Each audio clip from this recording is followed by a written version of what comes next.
नमस्कार। मैं मीनाक्षी कहानी कहते सुनते से एक और बार यानी बड़े दिनों बाद एक नई कहानी लेकर आई हूँ। कहानी का शीर्षक है आई लव यू। शाम के कोई 6 बज रहे थे और डूबता हुआ सूरज अपनी सुनहरी रोशनी से पूरे पार्क को ही सुनहरा कर दिया था। पार्क में बच्चे इधर उधर खेल रहे थे। कुछ बच्चे आपस में खेल रहे थे तो कुछ बच्चे झूले झूल रहे थे।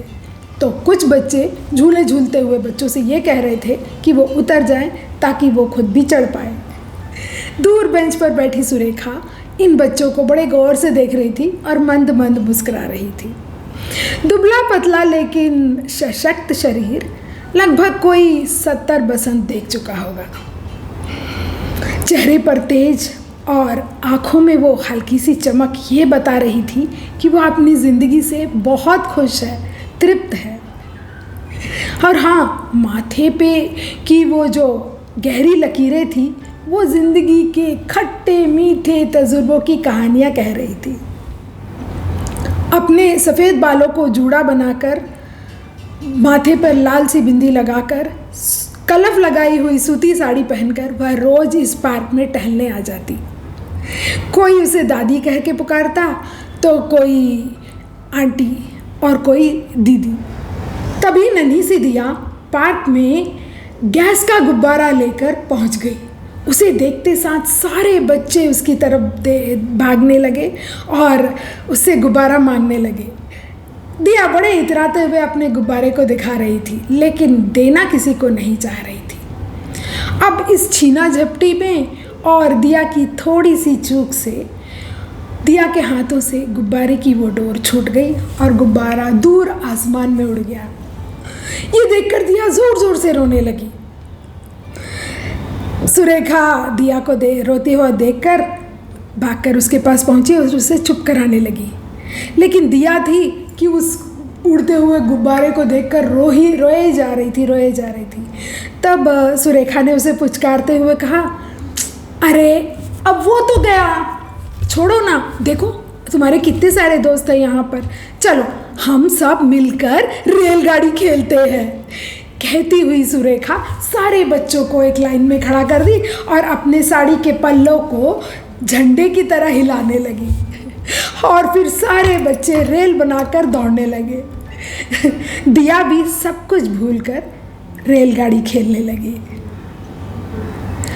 तुम सुरेखा हो ना, भरतपुर के जमींदार की बेटी? सामने खड़ी हुई महिला ने पूछा। सुरेखा ने उस महिला को गौर से देखा और कुसुमलता कोई 50-55 साल बाद जब दो बचपन की सहेलियां मिलती है ना, तो भावनाओं का जो प्रवाह होता है उसे तो शब्दों में बयां किया ही नहीं जा सकता। अब शुरू हुआ बातों का सिलसिला।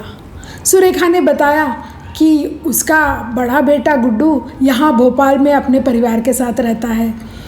छोटा बेटा टिंकू मुंबई में नौकरी करता है और बेटी मिली अभी डॉक्टरी की पढ़ाई कर रही है। कुसुम की इस मुलाकात ने सुरेखा के बचपन का पूरा एक दौरा लगा दिया। 3 बहनें और 1 भाई में सुरेखा सबसे बड़ी थी। सुरेखा के बाबूजी बड़े जमींदार थे। घर धन धान्य से भरा था। सुरेखा की माँ पूरे रसोई और घर को संभालती। दादी सब पर निगरानी रखती और सब पर हुक्म चलाती, खासकर माँ पर।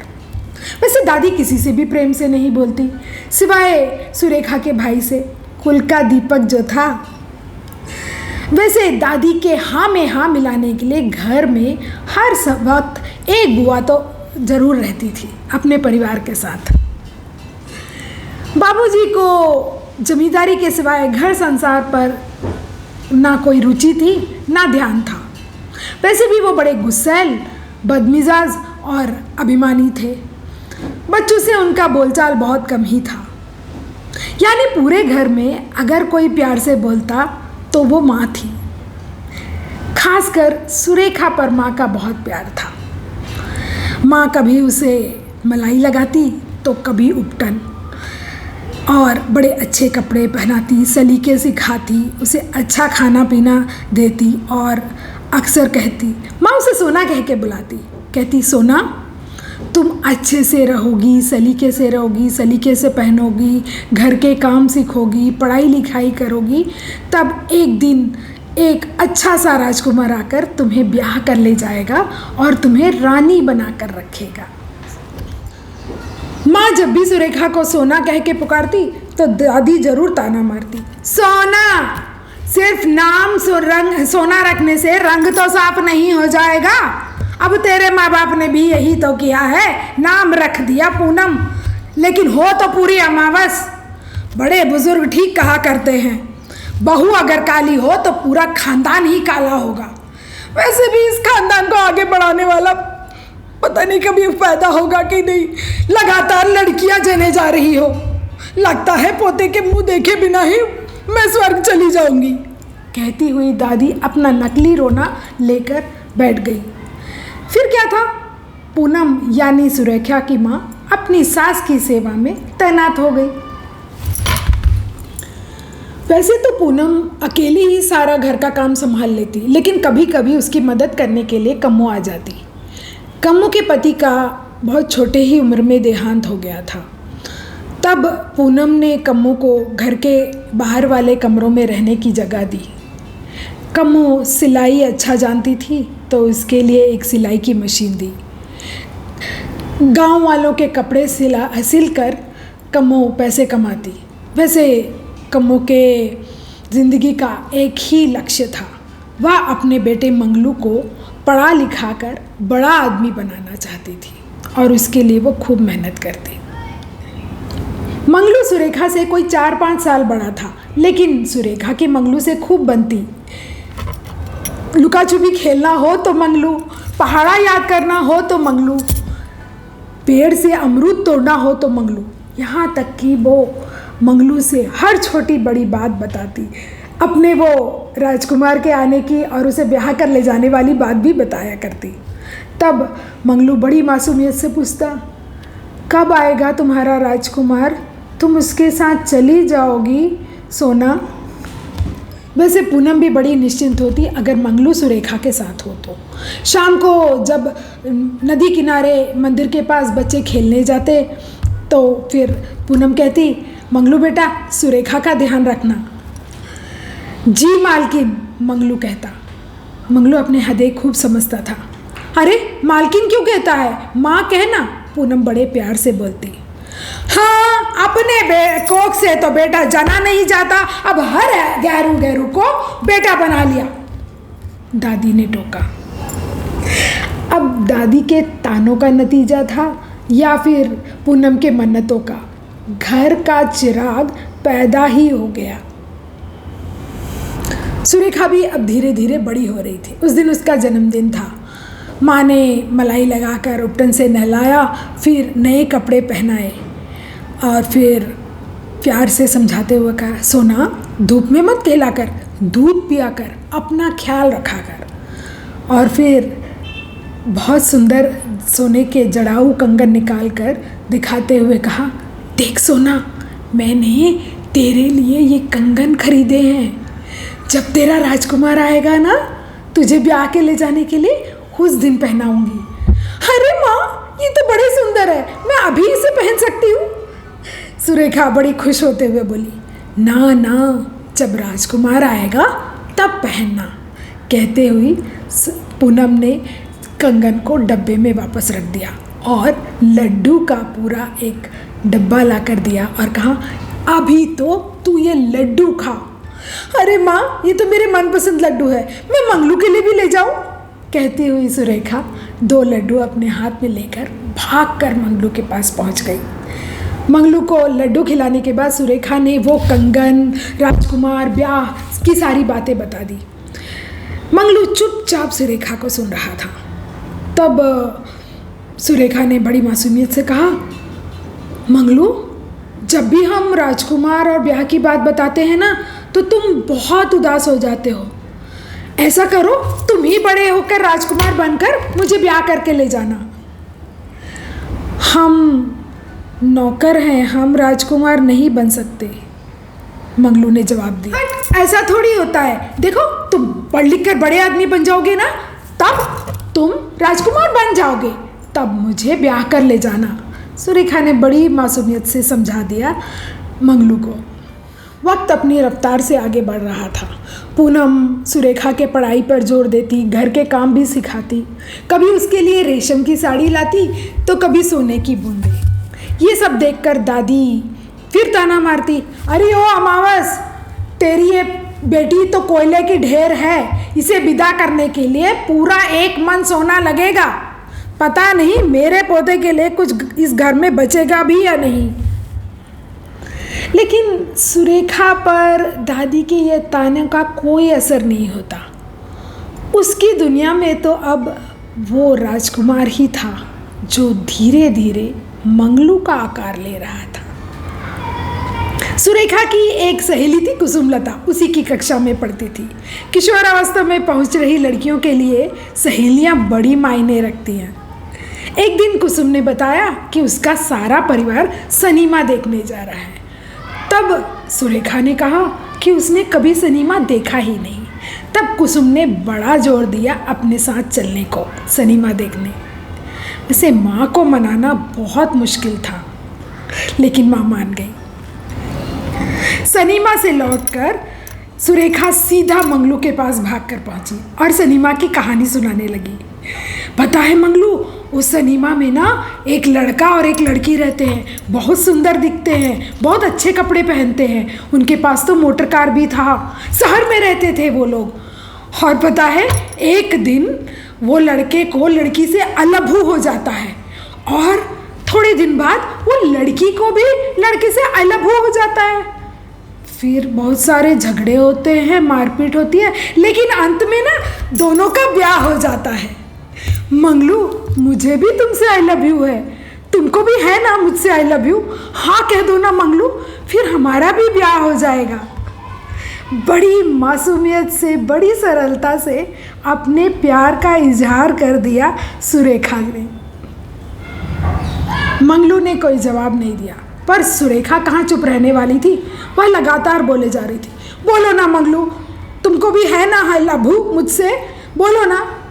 आखिर मंगलू को जवाब देना ही पड़ा। सोना, ऐसा सिर्फ सिनेमा में होता है, सच में नहीं होता। नहीं मंगलू, होता है, तुम बस हाँ बोलो, आई लव यू है बोलो ना। सोना, हमारे बीच आई लव यू नहीं हो सकता, तुम लोग बहुत बड़े लोग हो और हम नौकर हैं, हमारे बीच कोई आई लव यू नहीं हो सकता, मंगलू ने जवाब दिया। लेकिन मंगलू, तुम ही मेरे राजकुमार हो और एक दिन तुम ही मुझे ब्याह कर ले जाओगे, सच्ची? विश्वास नहीं होता ना? चलो माँ से पूछते हैं, सुरेखा ने कहा। यह सुनकर मंगलू और घबरा गया और झल्लाकर जोर से बोला, नहीं मैं तुम्हारा राजकुमार, नहीं है मुझे तुमसे आई लव यू, अब चुप हो जाओ सोना। मंगलू का इतना जोर से बोलना सुनकर सुरेखा एकदम घबरा गई और रोने लगी और भागते हुए घर चली गई। माँ ने सुरेखा को रोते हुए देखा और पूछने पर सुरेखा ने पूरी बात बता दी और कहा, माँ पता है मंगलू को मुझसे आई लव यू है, लेकिन वो बताने से डरता है। माँ, वही मेरा राजकुमार है, वही मुझे ब्याह कर ले जाएगा। माँ ने उसे चुप रहने का इशारा किया और कमरे में लेके गई और दरवाज़ा बंद कर दिया और फिर उसे समझाने लगी, सोना पहले तो तुम चुप हो जाओ और कसम खाओ हमारी कि ये बात किसी से नहीं कहोगी, हम सब कुछ संभाल लेंगे, लेकिन तुम कभी किसी से ये बात नहीं कहोगी और मंगलू से भी कुछ दिन तक नहीं मिलना। खाओ हमारी कसम, सच कह रहे हैं, हम सब कुछ संभाल लेंगे। सुरेखा को माँ पर पूरा भरोसा था और उसने कसम खा ली। 2 दिन के बाद गांव से दीपक मामा आए। माँ ने सुरेखा को बताया कि गांव में नानी की तबीयत खराब है और वो सुरेखा को देखना चाहती है, इसलिए उसे मामा के साथ कुछ दिन के लिए गांव जाना होगा। 10 दिन बाद जब सुरेखा गांव से लौटी तो उसकी नज़रें मंगलू को ढूंढ रही थी, लेकिन ये क्या, मंगलू के घर पे तो ताला लगा हुआ था। जब उसने माँ से पूछा तो माँ ने जवाब दिया कि मंगलू आगे की पढ़ाई के लिए शहर के स्कूल में दाखिला ले लिया है। और फिर हाँ, माँ ने कसम की भी याद दिला दी। सुरेखा की तो जैसे दुनिया लुट गई। 2 दिन बाद जब वो कुसुम से मिली तो सारी रस्में कस्में भूलकर सारी बातें कुसुम को बता दी। कुसुम समझ बूझ में सुरेखा से तेज थी। उसने कहा, सुरेखा, तूने अपनी माँ से ये सारी बातें बताया ही क्यों? देख, माँ बाप कभी भी अपने बच्चों का आई लव यू नहीं समझते। उनको बच्चों की खुशी से कोई मतलब नहीं रहता। याद है वो सनीमा वाले माँ बाप? वो भी वैसे ही थे ना। मुझे तो लगता है सुरेखा कि मंगलू को तुम्हारी माँ ने ही भगा दिया, वरना सोचो तुम्हें अचानक से गांव क्यों भेज दिया। सुरेखा को भी ये बात सही लगी। अब तुम कभी अपनी माँ से ये सारी बातें मत बताया करना, कभी भी नहीं, कुसुम ने कहा। सुरेखा ने किया भी यही। एक दिन कुसुम ने सुरेखा के लिए एक खुशखबरी लाई। वो ये था कि कुसुम का भाई शहर के जिस स्कूल में पढ़ता था वहीं पर मंगलू भी पढ़ता था, और यही नहीं, दोनों एक ही हॉस्टल में रहते थे। और अगले हफ्ते स्कूल के 4 दिन की छुट्टी होने के वजह से दोनों गांव आ रहे हैं। हफ्ता तो जैसे महीना लग रहा है। कुसुम के बताए अनुसार सुरेखा मंदिर के पीछे वाले रास्ते पर मंगलू का इंतज़ार कर रही थी। शाम के कोई 4 बज रहे थे और हल्की सी बारिश भी हो रही थी। मंगलू बस से उतरकर पैदल घर की ओर निकल पड़ा, और जब वो मंदिर के पीछे वाले रास्ते पर पहुंचा तब अचानक सुरेखा उसके सामने आ गई और कैसे हो मंगलू कहते हुए उससे लिपट गई। अचानक सुरेखा को सामने पाकर मंगलू भी अपनी भावनाएं छुपा नहीं पाया। कैसी हो सोना? मंगलू ने पूछा। कहाँ चले गए थे तुम? हमको बहुत याद आ रही थी तुम्हारी, सोना ने बड़ी मासूमियत से कहा। मुझे भी तुम्हारी बहुत याद आ रही थी सोना, मंगलू ने कहा। तो फिर है ना तुमको भी मुझसे आई लव यू? बोलो, है ना मुझसे तुमको भी आई लव यू? हाँ सोना, मुझे भी तुमसे आई लव यू है। 4 दिन तो जैसे 4 पल में निकल गए। मंगलू वापस अब शहर चला गया अपने स्कूल, लेकिन हाँ, सुरेखा ने माँ को इन सारी बातों का ज़रा भी भनक पड़ने नहीं दिया। अब जब दोनों को ही आई लव यू हो गया तो फिर ये आई लव यू परवान चढ़ने लगा। कुसुम के घर से हर हफ्ते कोई ना कोई भाई के लिए कुछ ना कुछ सामान लेकर ज़रूर जाता। सुरेखा अपनी दिल की बातें चिट्ठियों में लिखकर कुसुम को दे देती, और कुसुम भाई के सामान के बीच में छुपाकर वो चिट्ठियाँ मंगलू तक पहुँचा देती, और उसी तरह मंगलू भी चिट्ठियाँ भेजा करता। भविष्य के कई सपने, साथ जीने मरने की कस्में, सब कुछ कितना हसीन हो गया था। वैसे ये आई लव यू होता भी ऐसा ही है, लेकिन ये आई लव यू ना साबुन के वो बुलबुलों की तरह होता है। जैसे ही इन पर 7 रंग जगमगाने लगते हैं ये फट जाता है।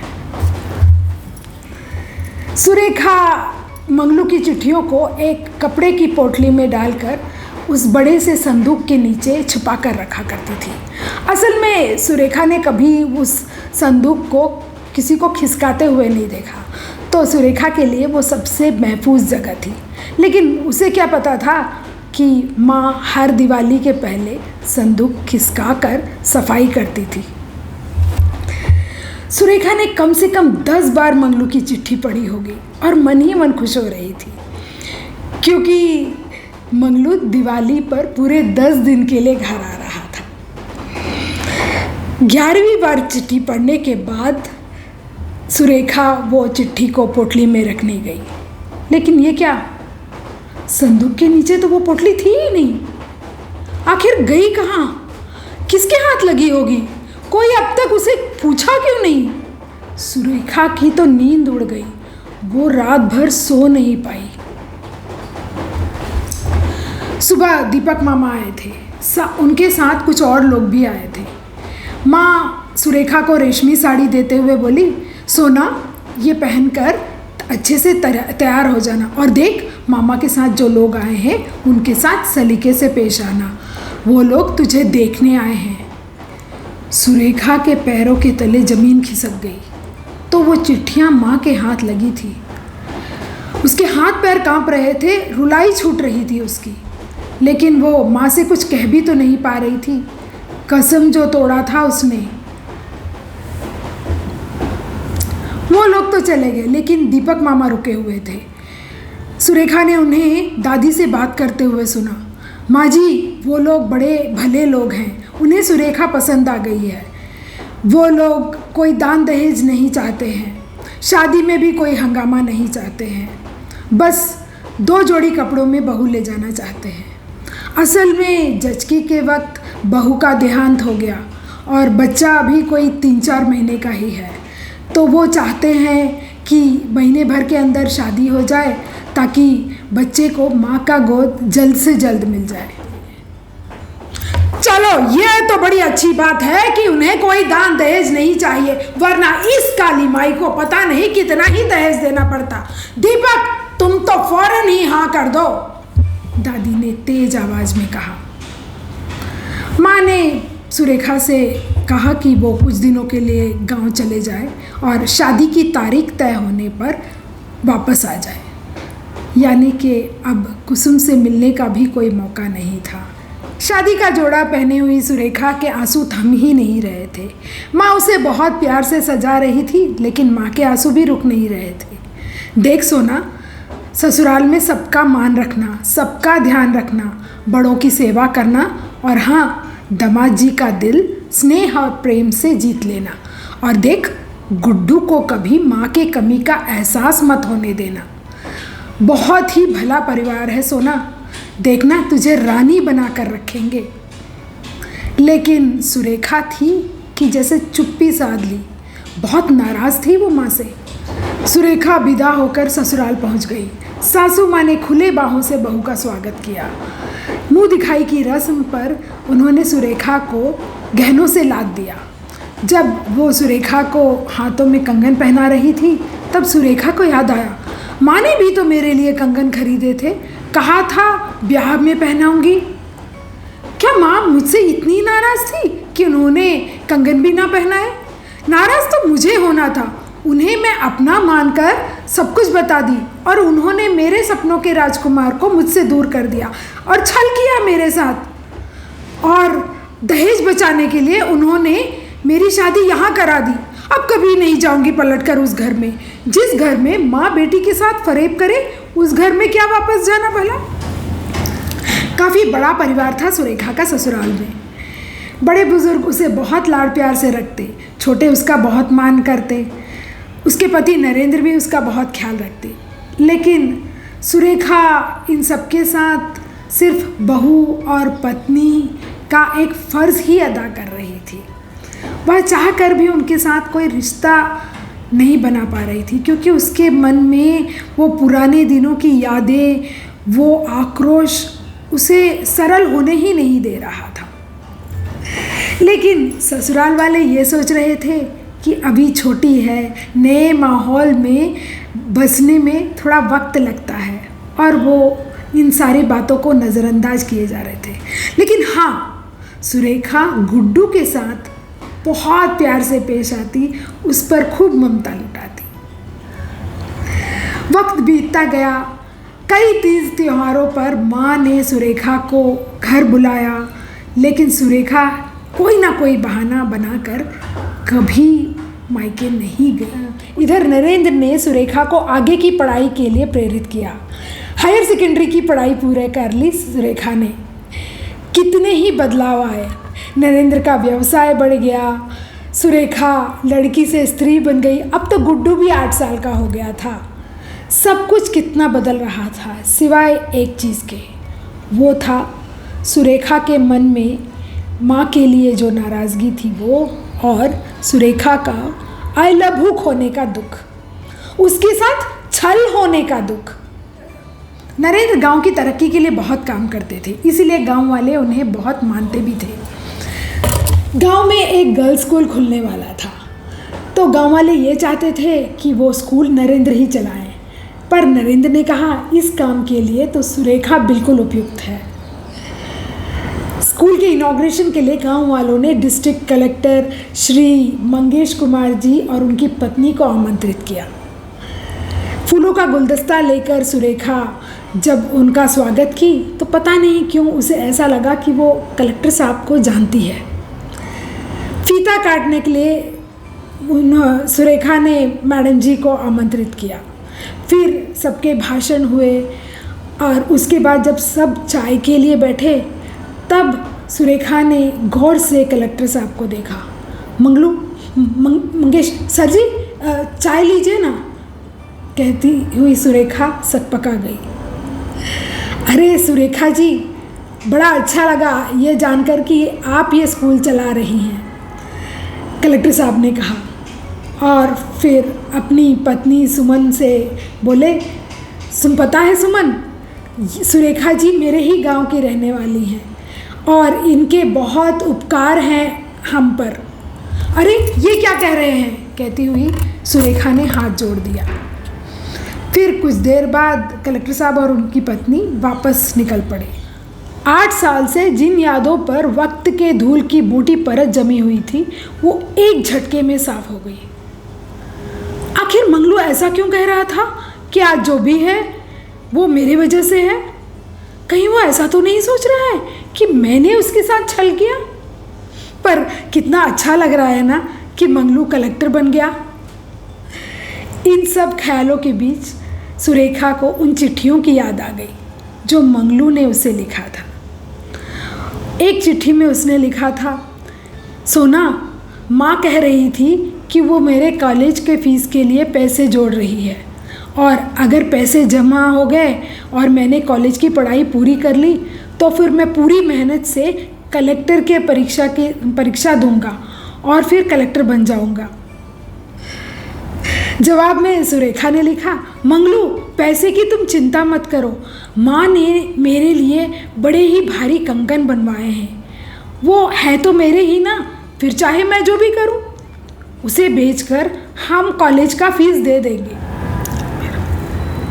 लेकिन वो चिट्ठी तो कभी मंगलू तक पहुंची ही नहीं, क्योंकि कुसुम कुछ दिनों के लिए बाहर गांव गई थी तो सुरेखा ने उस चिट्ठी को संभाल कर मंगलू वाली चिट्ठियों की पोटली में ही रख दिया। लेकिन वो चिट्ठी की पोटली तो माँ के हाथ लग गई थी, तो चिट्ठी अपने गंतव्य तक कभी पहुंची ही नहीं और माँ ने मेरा ही गंतव्य बदल दिया। आक्रोश से भरी सुरेखा अपने आप से बोली। दूसरे दिन सुबह सुरेखा की सासू माँ ने बताया कि सुरेखा की दादी का स्वर्गवास हो गया है। सुरेखा, तुम तुरंत अपने मायके निकल जाओ, वहाँ पर तुम्हारा इंतज़ार है। गुड्डू को मैं संभाल लूँगी, उसकी चिंता तुम ना करो। नहीं माँ जी, गुड्डू भी मेरे साथ जाएगा। पूरे 8 साल बाद सुरेखा अपने मायके पहुँची। सब कुछ कितना बदला बदला सा था। सारे कार्यक्रमों के दौरान सुरेखा माँ से कटी कटी ही रही। जब सारे कार्यक्रम खत्म हुए, सारे मेहमान भी चले गए, तब माँ सुरेखा के पास पहुँची और बोली, देख सोना, कैसी है? ऐसे वक्त पर आई है जहाँ ढंग से मैं तेरे से मिल भी नहीं पाई, तेरा अच्छे से स्वागत भी कर नहीं पाई। कैसी है सोना? मैं ठीक हूँ माँ। देख, तू सच कह रही है ना? माँ ने बड़े लाड से पूछा। माँ, मैं सच ही बोलती हूँ, मैं छल नहीं करती आपकी तरह, सुरेखा ने तीखे आवाज में कहा। क्या मतलब सोना, मैं छल करती हूँ? तू ऐसा क्यों कह रही है? छल नहीं तो और क्या था माँ? मैंने आपको अपने दिल की बात बताई और आपने मंगलू को शहर भेज दिया, और जब आपको हम दोनों के बारे में पता चला तो आपने बड़ी चालाकी से मेरा ब्याह करा दिया। कैसी माँ हो आप? बेटी के आंखों में सपने भी डाले और खुद ही चूर चूर कर दिया। क्यों? क्योंकि जाति, धर्म, ओहदा, पैसा ये सब प्यारे थे आपको, मैं नहीं माँ। वो क्या बताया था तूने सोना? हाँ, आई लव यू था ना तुझे मंगलू से। अरे तेरे इस आई लव यू के बारे में तेरे बाबूजी या तेरी दादी को पता चलता तो यहाँ तेरे सामने टुकड़े हो जाते उसके। देख सकती थी अपनी आई लव यू को कटते हुए। और हाँ, शुक्र मना कि वो चिट्ठियाँ मेरे हाथ लगी थी। वो किसी और के हाथ लगती ना तो उसके साथ साथ तेरा भी खून बहता इस घर पे। अरे उस कम्मो का ना बस एक ही सपना था, अपने बेटे को पढ़ा लिखा कर बड़ा आदमी बनाना। इसीलिए वो तेरे लिए जो कंगन खरीदे थे ना, उसे उसके हाथ देखकर कहा कि इसे बेचकर अपने बेटे को पढ़ा लिखा लेना। मुझे भी कदर थी तेरे अलबू की सोना, इसीलिए भेज दिया उसे शहर। अरे इस घर में औरतों का कोई सम्मान नहीं होता तो उनके भावनाओं की क्या कदर होगी। वो नरेंद्र की माँ यानी तेरी सासू माँ मेरे बचपन की सहेली थी। वो अक्सर बताया करती थी कि उसके ससुराल में देवी माँ की पूजा अर्चना होती है और औरतों का भी पूरा सम्मान होता है। इसीलिए सोना मैं तुझे उस घर में ब्याही ताकि तेरे भावनाओं का कदर हो, तेरी इज्जत हो। भले ही दूसरा ब्याह वाला, लेकिन नरेंद्र जैसा लड़का और ऐसा घर मिलना बहुत मुश्किल है। अरे सोना उस वक्त तो तू बच्ची थी, ना समझ थी, लेकिन अब तो बड़ी हो गई है। देख किसी से अलबू हो जाना और उसे अपनी जीवन साथी बनाने की इच्छा रखने में कोई बुराई नहीं है, लेकिन बेटा ऐसा ना होने पर जिंदगी ख़त्म नहीं हो जाती। अरे एक आई लव यू के खोने से अपना और साथ साथ अपनों की ज़िंदगी खराब नहीं करते बेटा। तुझे तो ज़िंदगी से आई लव यू करना चाहिए, फिर देखना सोना सब कुछ कितना खूबसूरत हो जाता है। माँ ने तो बड़ी सरलता से आई लव यू की एक नई परिभाषा दे दी, बल्कि एक नया आयाम ही दे दिया। और जब सुरेखा ने ज़िंदगी से आई लव यू कहा तो ज़िंदगी ने उसे तुरंत गले लगा लिया। शायद इसी का नतीजा है कि आज भी सुरेखा के चेहरे पर वो तेज और आंखों में चमक बरकरार है। तो फिर आपको किस बात का इंतज़ार है? आप भी कहिए ना आई लव यू। मेरे YouTube चैनल कहानी कहते सुनते को सब्सक्राइब करके, मेरी इस कहानी को लाइक करके, कमेंट करके, शेयर करके